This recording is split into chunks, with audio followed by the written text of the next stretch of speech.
So hello and welcome to the October installment of the Great Lakes Reading Series. My name is Julienne Rousseau, and joining me today are two very special guests, authors here to chat and read from their latest works. Our first guest is author of 7 books, including Devil in the Woods, published by Brick Books, and Breaking Right, published by Porcupine's Quill. He is a Turtle Clan member of the Ilunapiwi Lakiwit, a registered member of the Moravian of the Thames First Nation, and currently resides at the south shore of Wawiatongong. He is the publisher at Urban Farmhouse Press and poetry editor of the Windsor Review, and today he is joining us to share his book, Tacona, Where the River Narrows and Shores Bend, published by Black Moss Press. Please welcome Daniel Lockhart. Ani, Bojo, Ulamosi, thank you for having me. We're reading from Tacona, which is this lovely collection here.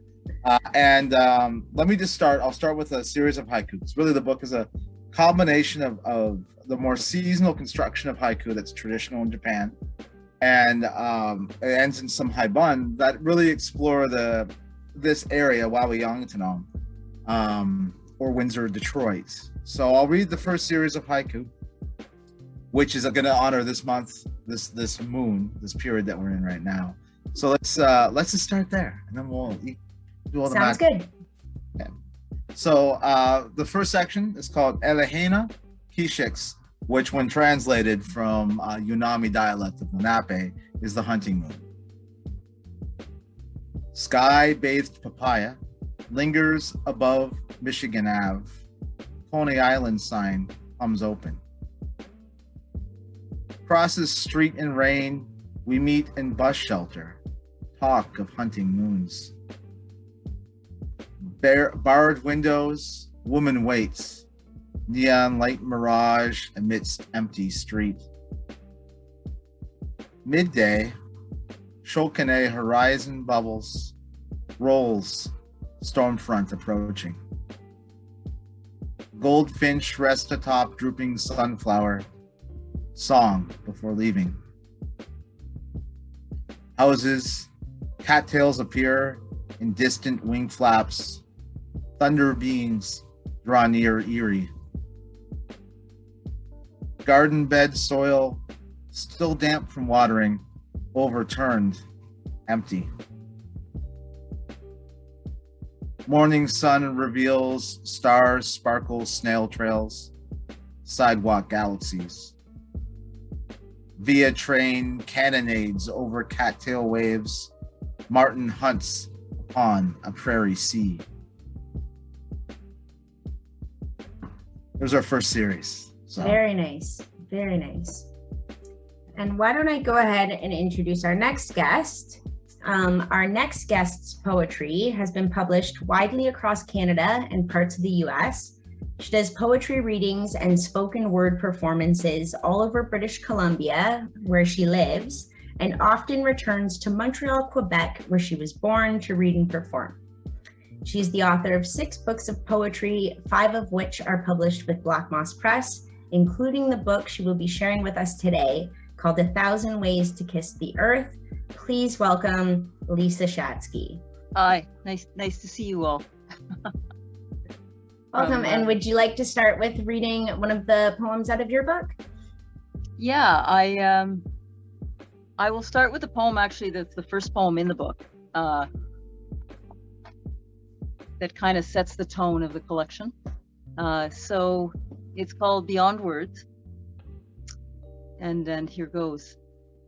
You cannot decide anymore what you are. Lover or fighter, poet or activist, optimist, pessimist, all of these and none. And maybe it doesn't matter.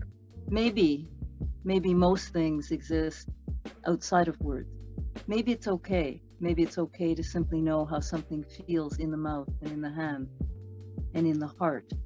For sometimes the words get in the way. They make the story too small. To have arrived at this after all this time, and know this, and know that actually It doesn't matter one bit if the poem makes it as a poem or not.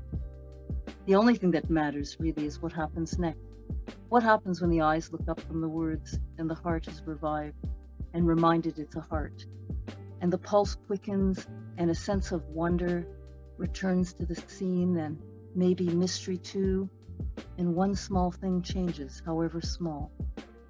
Maybe it was never about the words anyway. Maybe it was always about the dance, the chance, the years, the fears, the tears, the questions, the burning, churning, turning questions that you and I have been asking for 1,000 years. 1,000 years of who and what am I and why? And can we walk together for a small while before we both disappear? And will you meet me? Will you meet me where the road ends so we may touch the wonder and heartache of this place and try to make sense of all this twirling around the sun and have some way of holding on and say what we need to say, how love and loss walk hand in hand, how we must open ourselves and expose our naked hearts to be made whole again, and how we must remember the small things, the butterflies, dragonflies, fireflies, hummingbirds. We must remember the small things if we are to survive. Very nice. And it's a great way to kick off the book, 1,000 Ways to Kiss the Earth. Now, I know when we spoke earlier, I sort of asked you about the title of the book, and I was curious because it says 35 poems, and I was wondering what the significance behind that was. Would you care to elaborate on that? Yes, of course, I sent you an answer back, trying to just wiggle out of that question and just say, well, it was just an editorial decision. It was, but I think, there was a certain page length we were working with, and I had sent, as I always do, more than what's needed, maybe. So I don't know if there's a significance to 35 per se, but I think that the poems that were chosen are the stronger ones, the strongest, and sometimes being refined in space allows you to be more clear. Of course, I could find deeper meanings to the number. If you add 3 and 5 together, it equals 8. 8 has some significance in various spiritual traditions around the world.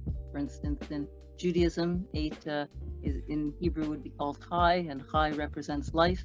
And also in Sufism, 8 appears over and over again, as well as some parts of Tibetan Buddhism. So I was trying to come up with a clever answer for you that maybe when you add up 3 and 5 and it's 8, the collection is really about our living in these times with the sort of I wouldn't call them necessarily environmental poems, but they are poems that address the larger context that we find ourselves in, the planets and the other creatures and the life supports that surround us and how it informs our world in some way. I mean, even if we don't want it to, it's there in the background. And certainly you can look at what's in the news these days, and the weather is now at the table, whether she or he is represented or not, he's there. So, that's right. So the collection was a little bit about that. So I don't have another answer about 35. Yeah, well, it was kind of funny because you said, oh, it came down to an editing choice, where I have thought there was this like profound significance behind it. But now that you've looked for these profound significances, Sure. It's interesting. Now, if I can move back to Daniel, both of these books have wonderful cover images. And Daniel, the selection you've read for us were haikus. So do you want to maybe elaborate a little bit on why haikus were such a great choice to voice, use your voice in this book?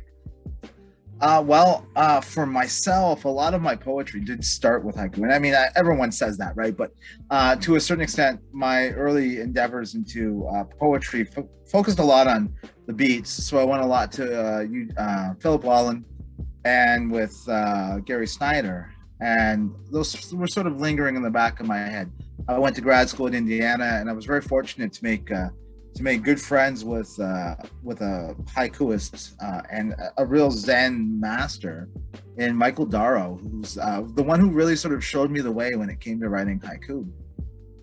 And over time, you do more research on this, and I came to find out probably about 3-4 years ago that Gerald Visner, the great Anishinaabe philosopher and writer, had spent significant time in Japan and had himself conceived of traditional Japanese haiku in the seasonal format. So for those that aren't aware, in Japan, haiku are sort of part of the great poetic tradition of that nation, but also tend to focus seasonally and focus within specific moons.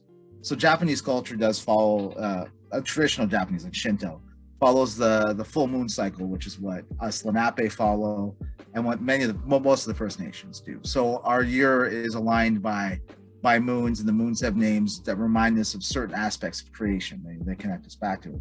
So Visner had written these haiku, and they sort of been a reflection of his time in the seasons in Japan. This book starts getting written for me. Takone starts being written during that first month or so of the lockdown. So it was a time of a lot more quiet. The early work had actually come as I was always touring for Devil in the Woods.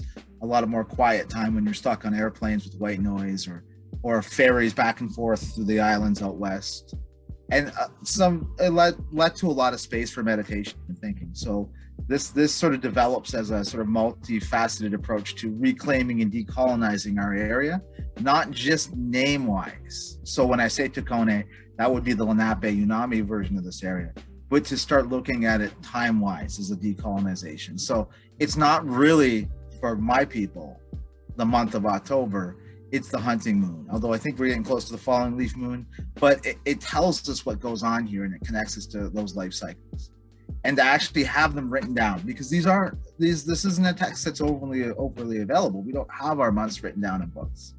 So to apply that sort of indigenous level traditional teachings within a book, but to do so using the sort of ulterior exterior cultural connections that some of our greatest thinkers contemporarily have done, was a really sort of big move for me in this collection. Wow, that's extremely fascinating. Would you like to read us a second selection? Yeah, let's. I read haiku, and that's always. I find that haiku is something that I don't like to perform. So that was actually, I'm going to be honest, that may have been the first time I performed the haiku from this book. So we're so lucky. And honestly, it was quite interesting to hear it in this sort of, using nature that I see every day, right? Where it was a great twist and very enjoyable. Appreciate that. Thank you. So the second section, which is one I usually focus on, are a collection of haibun. The local poet, the Wawi based poet, Dorothy Mahoney, might have been the first person who wrote haibun that I liked. And she wrote really beautiful haibun. And I was like, I'm really interested in doing that. And then Terry Ann Carter, out west, the master haikuist in Canada, said, you should do some haibun in this collection. So I did. And what we did with this is a little bit different. I lived on the North Shore in Wawi, or in Metro Detroit, for a couple of years before moving to Montana, and it becomes filled with this time of these memories and this sort of time period of being, before I got married and all the other stuff. Young man loose in the city of Detroit, which is really what Detroit is. It becomes a driving music soundtrack, because at the same time, WDET, which is our local NPR station, starts going through the greatest Detroit music of all time, so the best tracks. So I responded to that by listing what I thought were some of the best artists I've ever that draw memories of Detroit. So the first one I'm going to read is probably not a band that most people are familiar with. They started off being called Dale Earnhardt Jr., and they now have since become Jr., and they're like a pop sort of, pop dance band, but they're also alternative. They were really popular in Indianapolis when I lived there.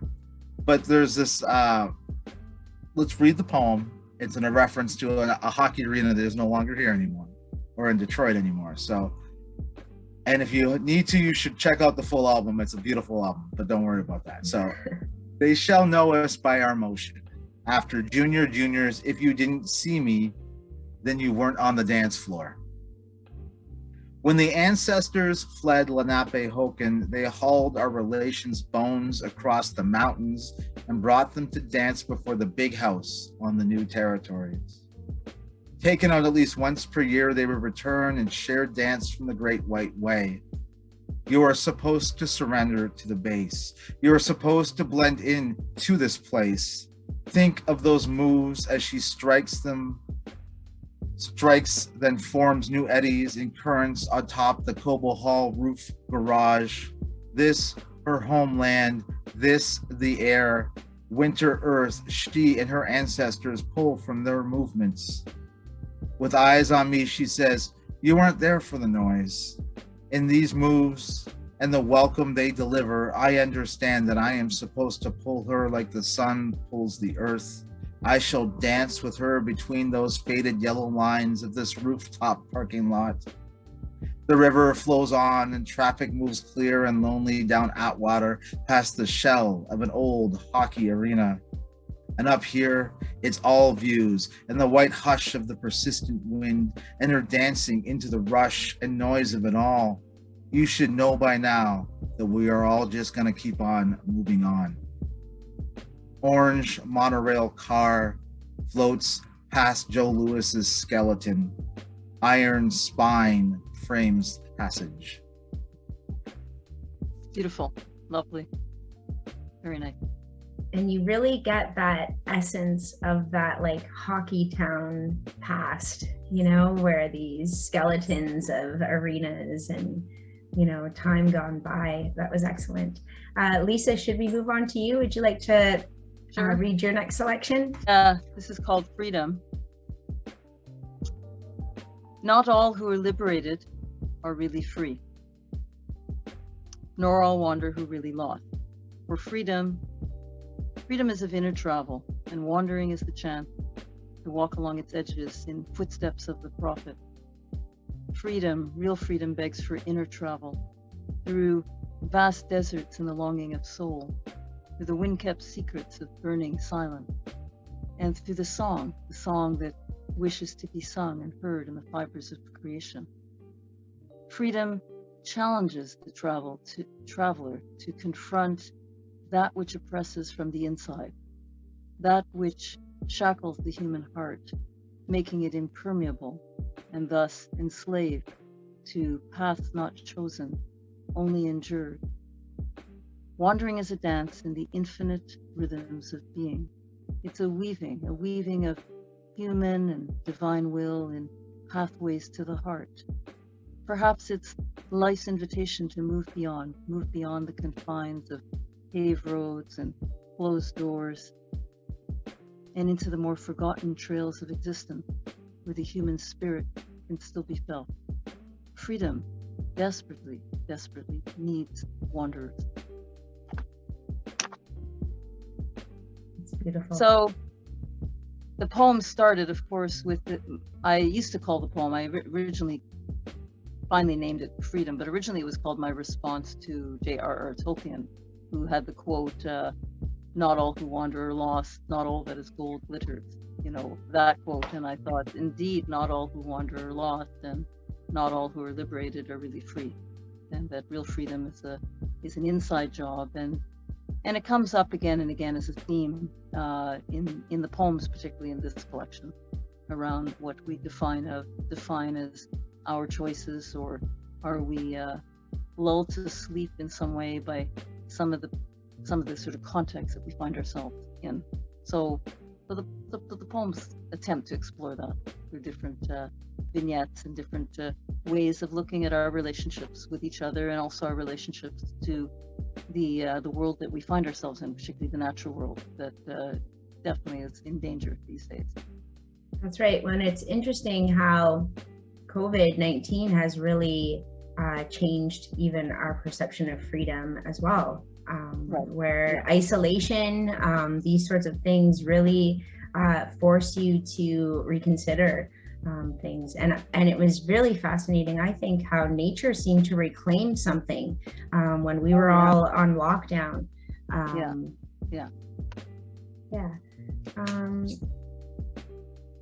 Now, I think we have time for you each to read one more poem. So, Lisa, I don't know if you would like to go first. I have to. Of course, it's still daylight here, so I don't have all my lights on. Sorry. But, Yeah. okay. All right, this is called Notre Dame. When Notre Dame Cathedral caught on fire, we cried out, "Oh no, what a sight to behold. What is happening to this world?" On the same day as the last giant soft-shell turtle died. And as the cathedral was burning, walruses were falling to their death because of disappearing ice, polar bears starving, the usual villages blowing up in faraway places, children forced to mine in the Congo. Don't get me wrong, I loved Notre Dame. I stood in her abbeys more than once, wandered her corridors, gazed and fell in love with her stained glass, touched her gargoyles with my eyes, savored her bells, their timeless sighs. But the day Notre Dame was burning, the other cathedrals of the earth were burning too. Oceans, forests, rivers, sky, each of them slowly collapsing around us. But for a moment, all we could see was Notre Dame. And I wondered why. Maybe it was safer to store all our sadness in the one fragile, ancient monument we knew we could rebuild.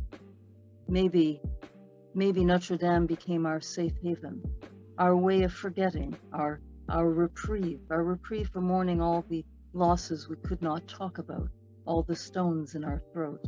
Maybe the urgent outpouring to rebuild her was as if our collective hands were waving from outer space, just in case there were other galaxies and planets watching, just in case someone else was there, almost as if to say, hey, we are here, we existed, we created beauty.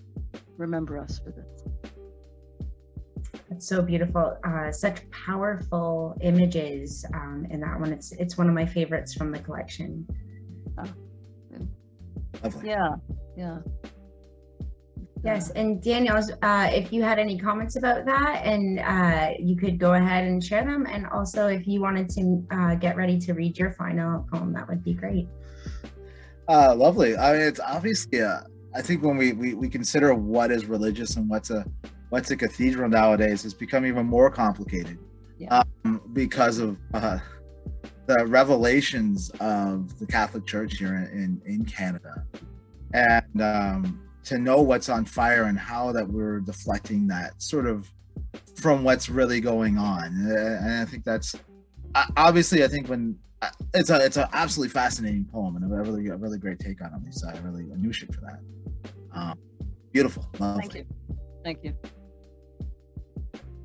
And I suppose I have to read something, don't I? You are up now. Yep, your turn. I ended up wandering off thought-wise. Well, it wouldn't be appropriate to read something about Detroit without talking about two things, and because one of them that's not really part of this. But I like to always think about the people who really sort of have driven modern culture and music, not necessarily from Motown, but something more recent. And I often turn to Jay Dilla, who was the master DJ who left us way too early from Detroit.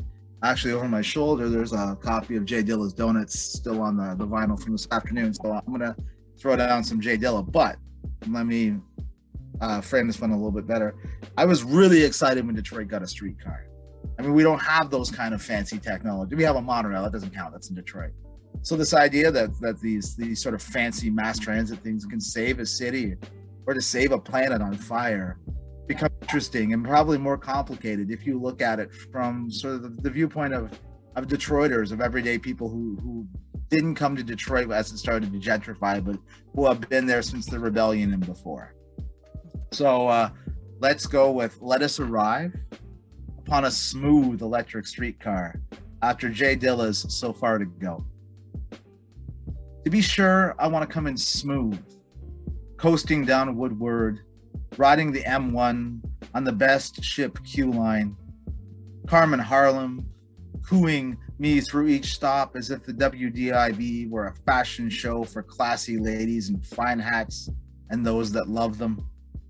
Let their poetic pottery and flat screens, and for the love of Coleman Young, let them play between maps of delayed return cars, spot ads for Singleton's Cleaners, Mel Farr and the Auto Mall crew, Miley and Miley's Shrimp Shack. Let us swing on north past remodeled survivors and die-cut prefab infill, shake it as if the new dance show had crafted every sequin and floodlight after the quarter-mile high of the Paris on the river Cadillac killed thousands to steal.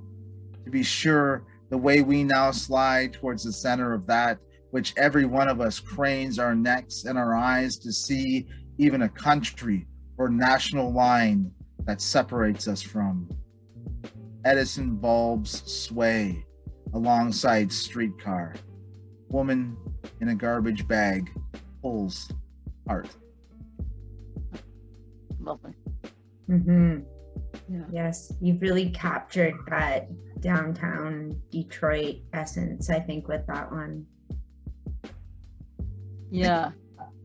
Such powerful images. Okay, well, I think that will take us to the end of this recording, and that will conclude this edition of the Great Lakes Reading Series. But before I go, I would like to thank both of these authors for joining us. Thank you so much, Lisa, and thank you, Daniel, for joining me. Thank you. Thank you. Thanks for having us. Yeah. Oh, you're welcome. It's such a pleasure to be able to work with such talented artists. And finally, I would like to thank our audience and everyone who joined us for this conversation. Thank you. And for anyone interested in purchasing these books, please visit our website, www.blackmosspress.com, or visit your local bookseller. And that concludes this installment of the Great Lakes Reading Series.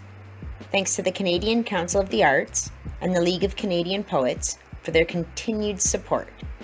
I'm Julienne Rousseau.